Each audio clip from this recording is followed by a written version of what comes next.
σε μια εποχή που ο σύγχρονος άνθρωπος έχει σχεδόν τα πάντα.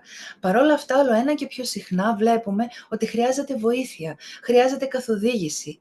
Σε μια εποχή όπου υπάρχει πληθώρα ειδικοτήτων γύρω από την ψυχική υγεία, είναι βασικό να μπορεί κάποιος να ελέγχει και να αξιοποιεί με σωστό τρόπο αυτό που λέει.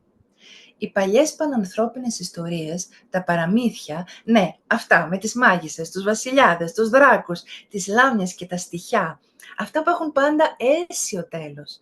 Αυτά λοιπόν τα μαγικά παραμύθια έχουν μέσα στον πυρήνα τους την παραμυθία, δηλαδή την παρηγοριά, τη θεραπεία. Γι' αυτό άλλωστε χρησιμοποιούνταν πάντα και στη θεραπεία και στην ψυχική αγωγή.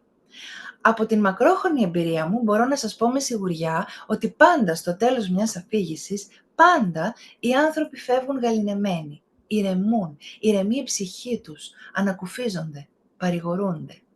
Γι' αυτό στις αφηγήσεις μου πολλές φορές λέω «Μη σας πειράζει αν αισθανθείτε ότι νηστάζετε, κοιμηθείτε ελεύθερα, γιατί εδώ έρχεστε για να γλυκάνει η ψυχή σας». Τα παλιά μαγικά παραμύθια είναι είδος οικουμενικό. Σε ολόκληρο τον κόσμο τα θέματά τους είναι ίδια, γιατί ο λόγος τους είναι συμβολικός. Στον πυρήνα κάθε παραμυθιού υπάρχει πάντα μια συγκρουσιακή κατάσταση που ζητάει επειγόντως να επιληθεί. Στο τέλος του παραμυθιού, η σύγκρουση αυτή, το μεγάλο πρόβλημα, το αδιανόητο πολλές φορές πρόβλημα, πάντα λύνεται. Και αυτή είναι η ασύγκριτα θεραπευτική δύναμη των μαγικών παραμυθιών.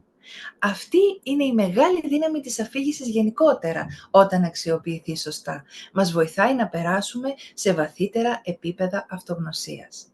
Και κάποιος που κατέχει σε βάθος τα κλειδιά της αφήγησης μπορεί να προσφέρει γαλήνη, ανακούφιση, ίαση, να καθοδηγήσει. Άλλωστε, αφηγούμε σημαίνει δείχνω τον δρόμο.